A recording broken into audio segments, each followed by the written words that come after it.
takot.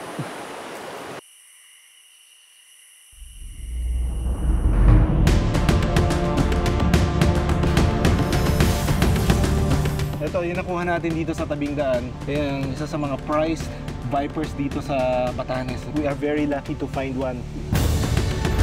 Yung isang guide namin, takot na takot lumapit sa akin. Parang cobra daw yung nakita niya.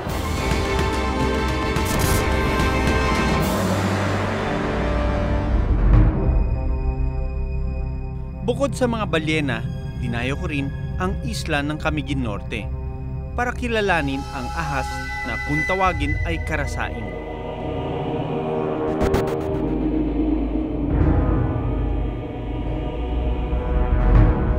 May pinuntahan kami na bundok doon sa Camiguin. May mga ahas. Nung nag-interview ako, curious ako dahil nung sinabi nila yung karasain, it sounded like a cobra dahil pag natuka ka raw nito, minuto lang mamatay ka na. Pinaniniwala ang matindi ang kamandag ng ahas na ito at nakamamatay.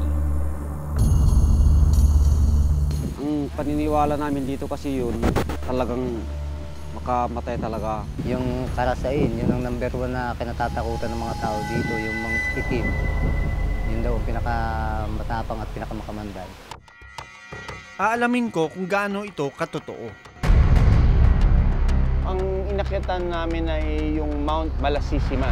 Doon, it was around, sabi nila, mga 5 hours daw ang trek. Pero nakuha lang namin ng mga 2.5 hours to.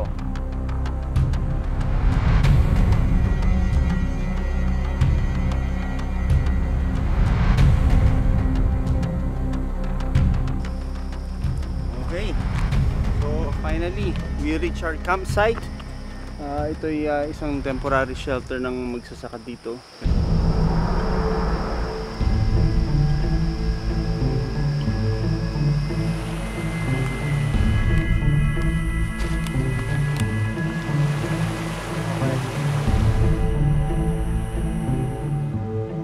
Lakad-lakad pa kami, pataas ng pataas yung aming trek. And maya-maya, ang bilis ng report sa akin ng isang guide namin, May karasain doon, may karasain. Itim, sabi gano'n. Pagtingin ko, yung isang guide namin, takot na takot lumapit sa akin at sabi niya parang cobra daw yung nakita niya. So, nung pinuntahan ko, parang wala siya sa listahan namin. Ang tawag ng mga locals dito, karasain. Ang paniniwala nila, cobra ito.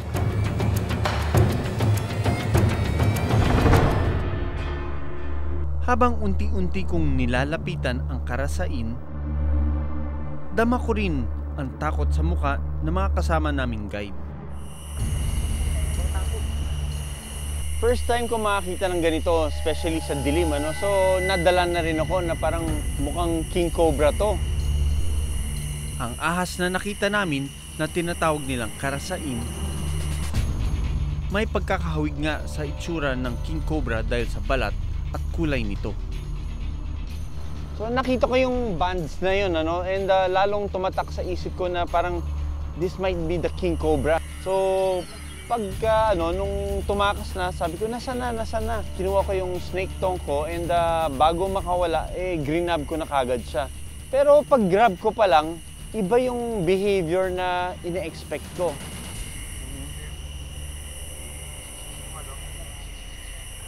So, itong kinakatakutan nilang karasain hindi cobra, dahil dapat ito lumalapad ng leg nito at saka dapat mas malaki yung ulo. Pero it might be a different species of rat snake kasi may band siya, At nang masuriin ko pa ang ahas. So, ito, ibang klase, may bands, This snake has a band. Definitely not venomous. Ito yung special dito, may mga bands siya. At maitim yung belly, Kung hindi ko nakita yung ulo, pagkakamalang ko siyang king cobra dahil sa bands niya, At timo yung buntot niya, itim na itim, Mahalagang makuha na namin ito ng datos at makumpirma kung anong klaseng ahas ito. posibleng may king cobra nga doon sa lugar or isang snake na talagang makamandag. Kasi nga, may mga namatay na. Baka mistaken identity lang kasi nga, sobrang kumukha ng king cobra itong karasain.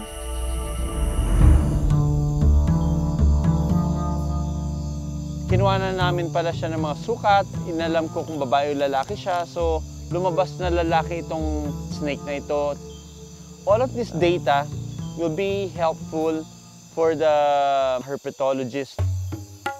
Kahit sino naman naglalakad sa gubat, pag nakita ito, matatakot talaga dahil kahit ako, matatakot ako. Tignan natin kung meron nga ba siyang pangil o wala. Punta ko kayo dito. Wala. Parang isda lang. Hinawakan ko, wala. Subukan niyo hawakan. Para hindi na po. Ayaw niya. Pero hindi mo basta-basta maalis yung takot nila. Kung venomous to, I would never hold this like this with my hand. Gagamit ako ng gloves. Pero ito, non-venomous. Pag ako sir nakakakita ng ahas, ay tumatakbo na lang ako kaysa sa makagat naman ako. Mahirap kasi ang buhay dito malayo sa pagamutan. Nung nakita ko na si Doc na gumawa ng ganun, paraan at pinaliwanag na ang ahas na ito ay ipapatayin hanggat meron akong pang-iwas sa kanya, iniiwasan. Ayon kay Doc Arvin Jesmos, ang itim na ahas na nakuna ng aming grupo ay tinatawag na mountain rat snake.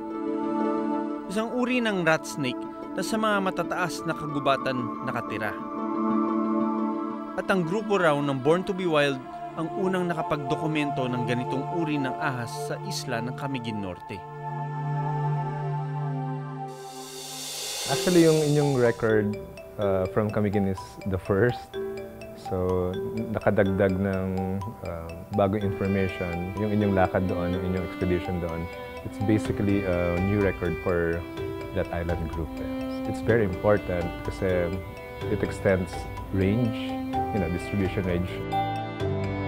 Ngayong kumpirmado ng hindi ito makamandag o nakamamatay, mas maintindihan na ng mga tao kung bakit hindi sila dapat patayin o saktan. Yung pinaka gusto kong iiwan sa kanila is huwag nilang sasaktan. Dahil maaring iilan na lang yung mga ganong klaseng ahas dito sa isla na yan. Itong mga ahas na ito ay may silbi sa ating kagubatan. They will control the rodents na maaring makasira ng kanilang pananim. May kakaiba siyang stripe ng white dito sa kanyang katawan. It's like demarcation. Papunta sa kanyang dorsal scales, which is gray and black, parang peppered with black.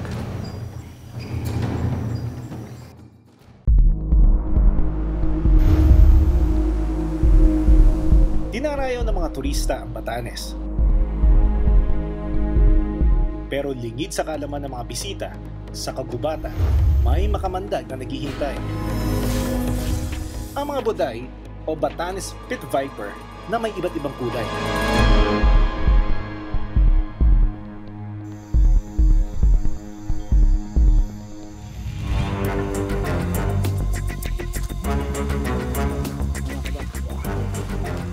Mga 3 years ago, simula na nagpunta yung Born to be Wild dito kasama si Doc Nielsen, gusto na sana nating kamustahin yung kumbaga estado ng mga pit vipers, ng mga ahas, mga buday na pwedeng makita dito.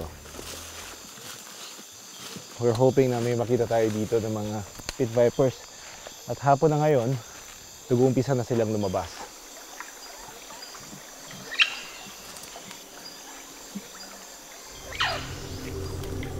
Eto, may nakita tayo dito. Medyo malaki to.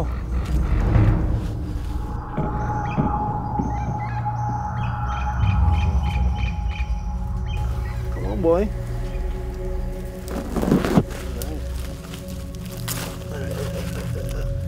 There's a big one. Malaki tong itang to. Patin natin yung haba, oh. More than half ng dipa ko ang haba nitong yellow buday. yellow pit viper na nakuha natin dito sa lugar. Wala masyadong metallic sheen at walang talagang pure yellow lang.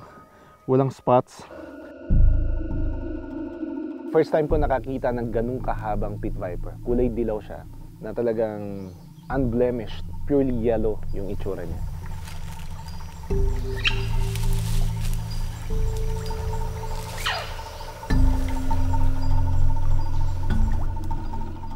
Ito raw ang pinakapangkaraniwang buday na makikita rito. Noong binisita ni Doc Nielsen ang mga buday, 7 kulay ang buday na kanilang nakita sa loob ng 2 linggo, kasama na ang puting buday na pinakamahal daw sa merkado.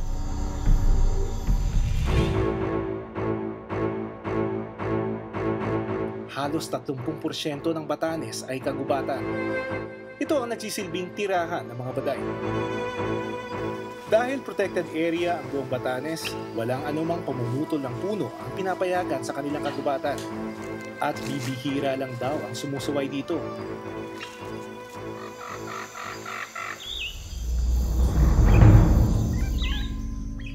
Maya-maya pa, ibang kulay naman ang nakita kong ahas.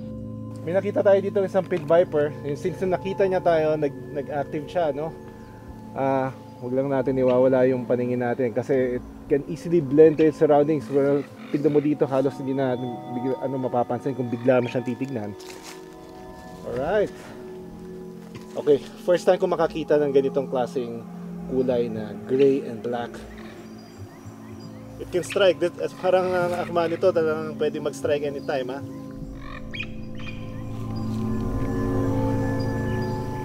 Ganitong color, natawag nilang babato-batong buday because of its pattern, yung kanyang gray, white and black pattern. They're more active at night and they have pits to detect yung heat, no? They can easily detect their prey because it emits body heat, and these are venomous, no? Although hindi naman ako mamamatay, but it can cause irritation and swelling and local necrosis in that area.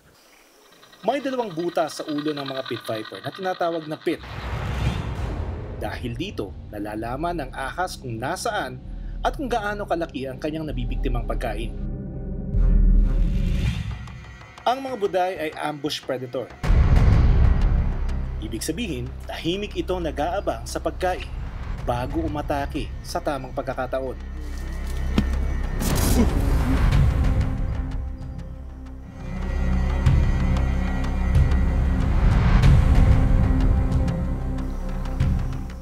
Hindi pa raw alam ng mga eksperto kung ilang kulay ng Batanes pit viper ang makikita sa Batanes.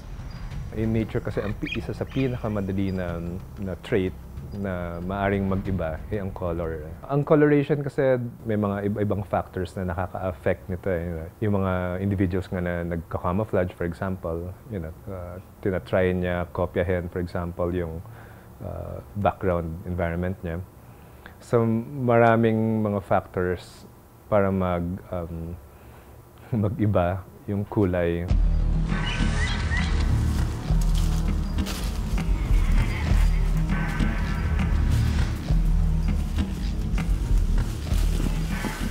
Hopefully mamaya kapag medyo dumilim na at nakapasok na tayo dun sa pusod ng gubat, mas may makikita na tayo. Sukal na dito Bakit to? From here. Okay, so nakikita natin siya dito resting on this branch. Ayan Very prominent pala yung white band nandito sa kanyang gilid, tagiliran. Kapag tinamaan ng ilaw, almost nagre-reflect siya ng light back sa atin. Brown naman ang kulay ng buday na ito. Pero dahil nocturnal, mas aktibo sa gabi at alerto ang buday.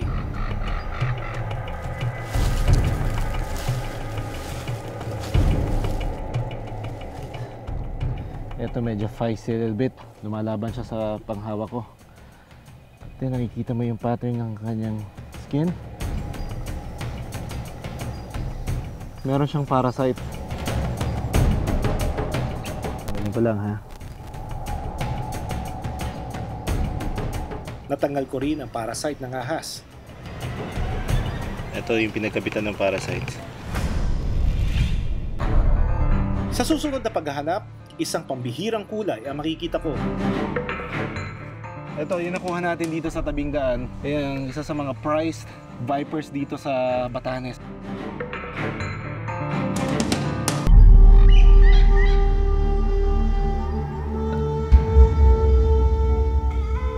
Sa Batanes, pakay kung tingnan ang kalagayan ng mga buday o Batanes pit viper sa kagubatan.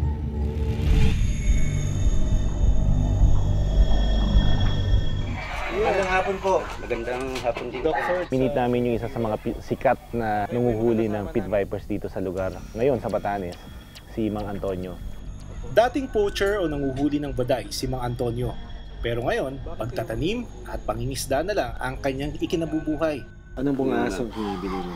Mga viper. Viper talaga? Mm. Anong ginagawa nila sa viper? Hindi namin alam. Mga nakailang vipers na kayo mo? 500 kung sa amin lang kasi marami kami. Sa paglalim ng gabi, may napansin akong panganib sa mga baday.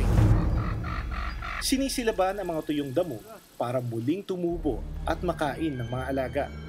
Pero ipinagbabawal ito sa Batanes. Sinilaban. Tapos pababa ka. Lalo na ngayon summer, hindi dapat nagsisilab kasi tuyo yung mga dahon, madaling kumalat yung apoy. Ito yung usually pinagsisimulan ng mga forest fires eh. Maya-maya pa, mayroon na lang namataan na ahas.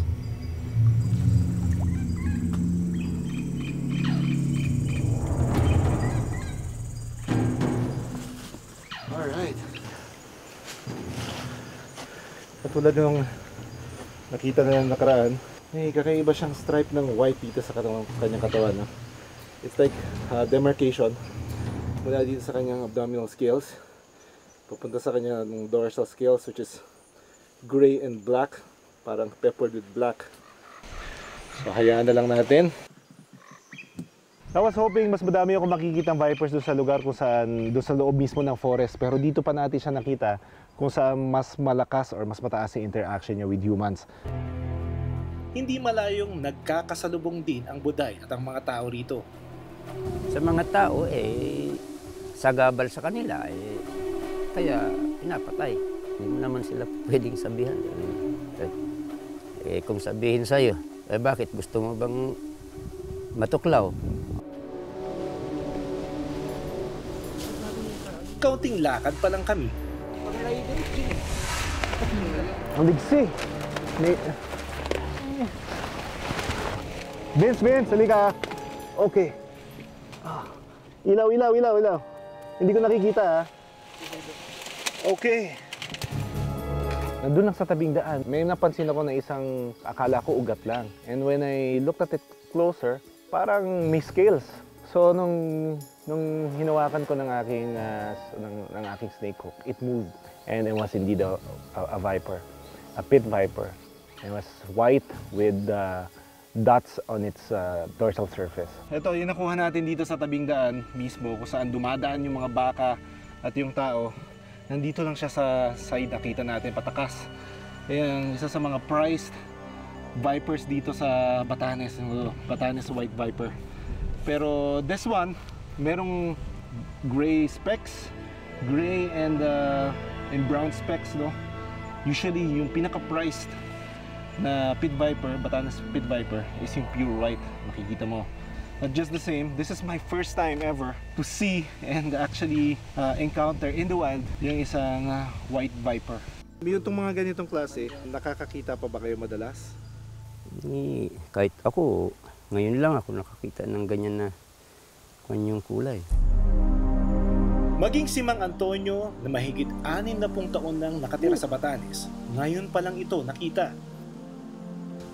So, balik na natin siya para makapagparami pa siya.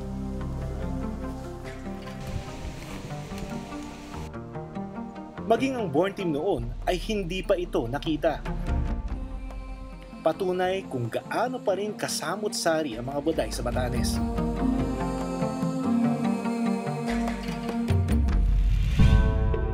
Bukod sa pagsusunog sa kagubatan at panganib na mapatay, panganib din sa mga buday ang iligal na pagbebenta sa mga ito na ibebenta sana sa ibang bansa. Sa ngayon, mas naghihigpit na raw ang DNR sa Batanes patungkol dito. Wala na kaming narinig na nagbebenta ng buday sa mga foreigners. At wala na rin yung mga foreigners dito na bumibili. Sa 3 araw kong pag-iikot sa Kagubatan, napatunayan kong nananatili pa rin samut-sari ang mga buday dito sa Batanes. Pero kailangan pa rin bantayan ang kanilang kalagayan para tuluyang mawala ang panganib sa kanila.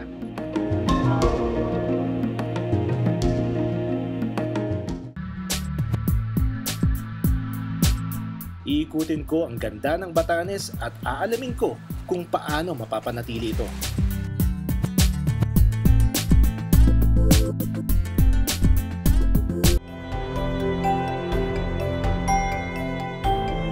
Sa susunod na linggo, iikutin ko ang ganda ng Batanes at aalamin ko kung paano mapapanatili ito.